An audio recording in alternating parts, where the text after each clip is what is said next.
ತೊಗೊಂಡಿದ್ದೀನಿ. 2 ಕಪ್ ಒಣ ಕೊಬ್ಬರಿ ತುರಿ ತೊಗೊಂಡ್ರೆ 1 ಕಪ್ನಷ್ಟು ಸಕ್ಕರೆ ಪೌಡರ್ ತೊಗೋಬೇಕು. ಸಕ್ಕರೆ ನಿಮ್ಮ ಟೇಸ್ಟಿಗೆ ತಕ್ಕಂತೆ ಹೆಚ್ಚು ಅಥವಾ ಕಡಿಮೆ ಕೂಡ ಮಾಡ್ಕೊಳ್ಬೋದು.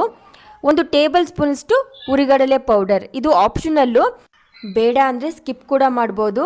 ಬಟ್ 1 ಟೇಬಲ್ ಸ್ಪೂನ್ಗಿಂತ ಜಾಸ್ತಿ ಯೂಸ್ ಮಾಡೋದಕ್ಕೆ ಹೋಗಬೇಡಿ, ಹೋಳಿಗೆ ಗಟ್ಟಿ ಆಗಿಬಿಡುತ್ತೆ. ಹಾಗೆ 1 ಟೇಬಲ್ ಸ್ಪೂನಷ್ಟು ತುಪ್ಪ, ಹಾಗೆ 1 ಅರ್ಧ ಟೀ ಸ್ಪೂನಷ್ಟು ಏಲಕ್ಕಿ ಪೌಡರ್. ಪ್ಯಾನ್ನ ಬಿಸಿ ಮಾಡಿಕೊಂಡು ಅದಕ್ಕೆ ಒಣ ಕೊಬ್ಬರಿ ತುರಿ ಹಾಕ್ಕೊಳ್ಳಿ. ಮೀಡಿಯಮ್ ಫ್ಲೇಮ್ನಲ್ಲಿ ಇಟ್ಕೊಂಡು ಇದನ್ನು ಹುರ್ಕೊಳ್ಬೇಕಾಗತ್ತೆ. ಇದು ಬ್ರೌನ್ ಕಲರ್ ಬರೋವರೆಗೆ ಹುರ್ಕೊಳ್ಳಿ, ತುಂಬ ಕಪ್ಪಗಾಗೋವರೆಗೆ ಹುರ್ಕೊಳ್ಬಾರ್ದು. ನೋಡಿ, ಜಸ್ಟ್ ಇಷ್ಟು ಬ್ರೌನ್ ಕಲರ್ ಬರ್ತಿದ್ದಾಗ ನೀವು ಸ್ಟವ್ ಆಫ್ ಮಾಡಿಕೊಂಡು ಇದನ್ನು ಒಂದು ಪ್ಲೇಟ್ಗೆ ಹಾಕ್ಕೊಂಡು ಬಿಡಬೇಕು. ಇವಾಗ ಇದು ಕಂಪ್ಲೀಟಾಗಿ ತಣ್ಣಗಾಗಲಿ. ತಣ್ಣಗಾದ ನಂತರ ಗ್ರೈಂಡ್ ಮಾಡ್ಕೊಳ್ಳೋಣ. ನೋಡಿ, ಈ ರೀತಿ ತಣ್ಣಗಾದ ನಂತರ ಇದನ್ನು ಮಿಕ್ಸರ್ ಜಾರ್ಗೆ ಹಾಕ್ಕೊಂಡು ಇದನ್ನು ಗ್ರೈಂಡ್ ಮಾಡ್ಕೊಳ್ಬೇಕು. ನೋಡಿ, ಈ ರೀತಿ ಇದು ಗ್ರೈಂಡ್ ಮಾಡ್ಕೊಳ್ಬೇಕಾದ್ರೆ ಅದರಲ್ಲಿರೋ ಅಂಥ ಕೊಬ್ಬರಿ ಎಣ್ಣೆ ಅಂಶ ಅದು ಬಿಟ್ಕೊಳ್ಳುತ್ತೆ, ಆದರೂ ಪರವಾಗಿಲ್ಲ. ಇದನ್ನು ಒಂದು ಬೌಲ್ ಈ ರೀತಿ ಹಾಕ್ಕೊಂಡ್ಬಿಡಿ.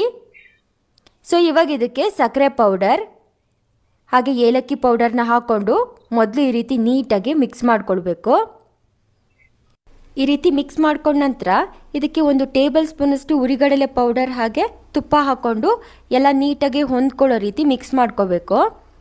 ಇದಕ್ಕೆ 1 ಟೇಬಲ್ ಸ್ಪೂನಷ್ಟು ನೀರು ಹಾಕ್ಕೊಂಡು ಕಲಿಸ್ಕೊಳ್ಳಿ. ಹಾಗೆ ಇನ್ನೊಂದು ಟೇಬಲ್ ಸ್ಪೂನಷ್ಟು ನೀರನ್ನು ಕೂಡ ಹಾಕ್ಕೊಂಡು ಮಿಕ್ಸ್ ಮಾಡ್ಕೊಳ್ತಿದ್ದೀನಿ. ಟೋಟಲ್ ಆಗಿ ನಾನಿಲ್ಲಿ 2 ಟೇಬಲ್ ಸ್ಪೂನಷ್ಟು ನೀರನ್ನು ಯೂಸ್ ಮಾಡಿದ್ದೀನಿ.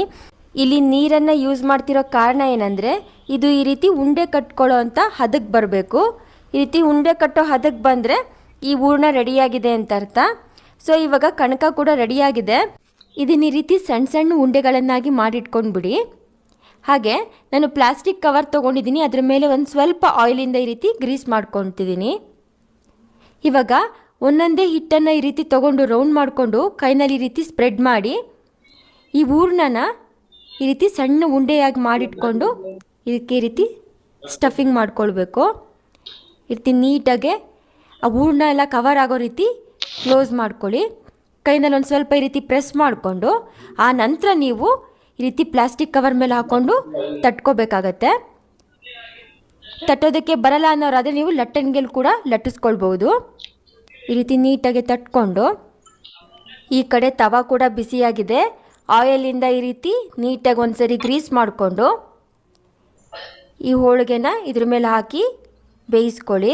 ಮೀಡಿಯಮ್ ಫ್ಲೇಮ್ನಲ್ಲಿ ಇಟ್ಕೊಂಡು ಬೇಯಿಸ್ಕೊಳ್ಬೇಕು. ಎರಡೂ ಕಡೆ ಈ ರೀತಿ ತಿರುಗಿಸ್ಕೊಳ್ತಾ ಬೇಯಿಸ್ಕೊಳ್ಳಿ. ನೋಡಿ ಎಷ್ಟು ಚೆನ್ನಾಗಿ ಉಬ್ಬಿ ಬಂದಿದೆ. ಸೊ ಅದೇ ರೀತಿ ಎಲ್ಲ ಹೋಳಿಗೆಗಳನ್ನೂ ನಾನು ರೆಡಿ ಮಾಡಿ ಇಟ್ಕೊಂಡಿದ್ದೀನಿ.